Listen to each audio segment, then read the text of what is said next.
CPI శతాబ్ది ఉత్సవాలను జయప్రదం చేయండి సిపిఐ మాజీ జాతీయ కార్యవర్గ సభ్యులు మాజీ ఎమ్మెల్యే చాడ వెంకటరెడ్డి పిలుపునిచ్చారు. భారత కమ్యూనిస్టు పార్టీ సిపిఐ పెద్దపల్లి జిల్లా కౌన్సిల్ సమావేశం కనకరాజు అధ్యక్షతన గోదావరి కని భాస్కర్రావు భవన్లో మంగళవారం నిర్వహించారు.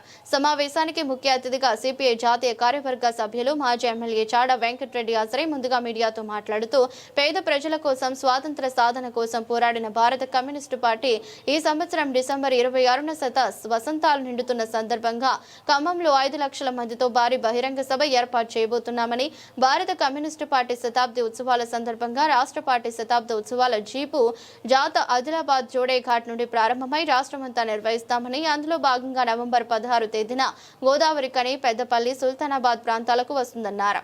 అధిక సంఖ్యలో కమ్యూనిస్టు పార్టీ కార్యకర్తలు, ప్రజా సంఘాల నాయకులు, పార్టీ సానుభూతి పరులు, ప్రజలు, కార్మికులు హాజరై జాతను విజయవంతం చేయాలని, ఉత్సవాల సందర్భంగా ఒక వాతావరణాన్ని తయారు చేయాలని కార్యకర్తలకు పిలుపునిచ్చారు. సమావేశంలో సిపిఐ రాష్ట్ర కార్యదర్శి వర్గ సభ్యులు కలవెన శంకరన్న, సిపిఐ జిల్లా కార్యదర్శి తాండ్ర సదానందం, రాష్ట్ర సమితి సభ్యులు గౌతమ్ గోవర్ధన్, గోష్క మోహన, సిపిఐ జిల్లా కార్యవర్గ సభ్యులు కడారి సునీల్, తాళ్లపల్లి మల్లయ్య, మడ్డి ఎల్లయ్య, మార్కపురి సూర్య, తాళ్లపల్లి లక్ష్మణ్, జిల్లా కౌన్సిల్ సభ్యులు వైవీరావు, మాటేటి శంకర్, రామచందర్, జిగురు రవీందర్, ఆరేపల్లి మానస్ కుమార్, బాలసాని లెనిన్, రేణికుంట్ల ప్రీతం, కల్లేపల్లి నవీన్, చంద్రశేఖర్, రంగు శ్రీనివాస్, తోడుపునూరి రమేష్ కుమార్ పాల్గొన్నారు.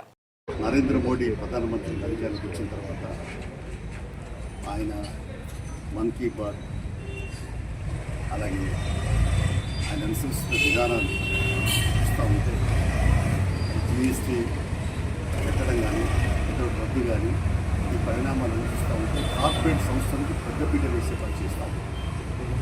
ఈ మధ్య మనం చూసాం ఆదాని గ్రూప్కి 29,000 కోట్ల రూపాయలు ఎల్ఐసి నుంచి అప్పుగా ఇప్పించాడు.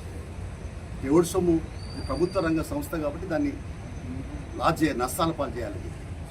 ఇవాళనే పేపర్లు చూస్తే మనం కనబడుతుంది. ఇవాళ అనిల్ అంబానీకి 7,500 కోట్ల ఆస్తులు మాత్రం జప్తు చేస్తుంది.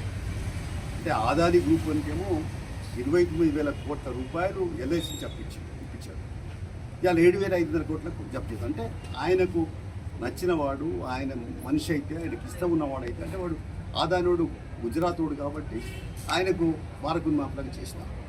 అందులో ప్రపంచంలో ధనవంతులలో కూడా రికార్డుకి ఎక్కించే పద్ధతులలో మరి ముఖేష్ అంబానీ తర్వాత ఆదాని గ్రూప్ వాళ్ళని తీసుకొచ్చినటువంటి పరిస్థితి. అంటే మోడీ పూర్తిగా కార్పొరేట్ శక్తులకు అనుగుముతిగా వివరిస్తున్నాడు. 14 లక్షల కోట్లు వాళ్ళకి మొండి బాధ్యతలు మాఫీ చేశాడు. ఈ దుర్మార్గమైన చర్యగానే అభిప్రాయం. పేదోళ్ళకేమో ఇల్లు లేవు, లేదా ఇళ్ల స్థలాలు ఉంటాయి, లేకుంటే పేదరికం ఉంటుంది.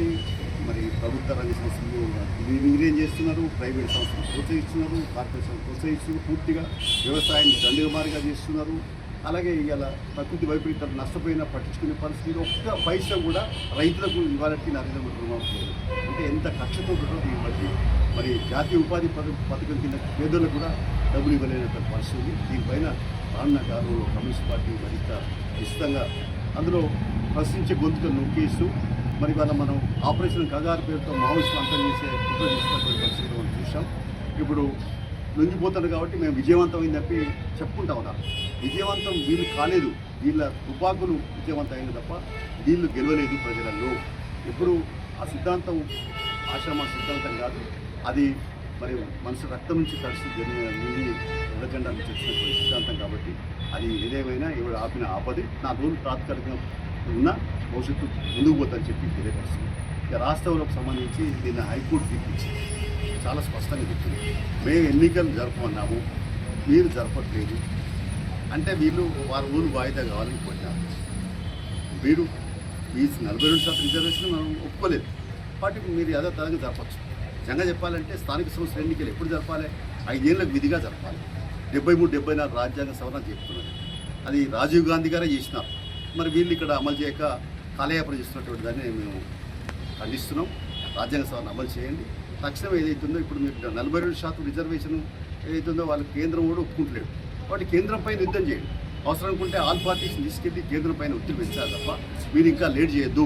దీన్ని తేల్చుకొని ఎన్నికలు జరిపితే కేంద్రం నుంచి వచ్చే నిధులు ఆగిపోతే ఇప్పటికే 3,000 కోట్లు ఆగిపోయాయని చెప్పి తెలియపరుస్తాము.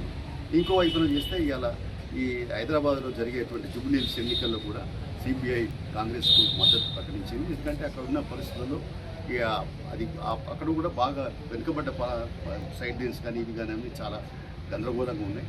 కాబట్టి దానికి సంబంధించిన విషయంలో మేము సంపూర్ణంగా దానికోసం తెలియపరుస్తాము.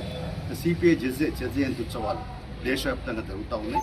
మన రాష్ట్రంలో కూడా డిసెంబర్ 26 నాడు ఖమ్మంలో భారీ ఎత్తున పెద్ద బహిరంగ సభ చేసి దానికి ఫారెన్ డెలిగేట్స్ కూడా వస్తూ ఉన్నారు.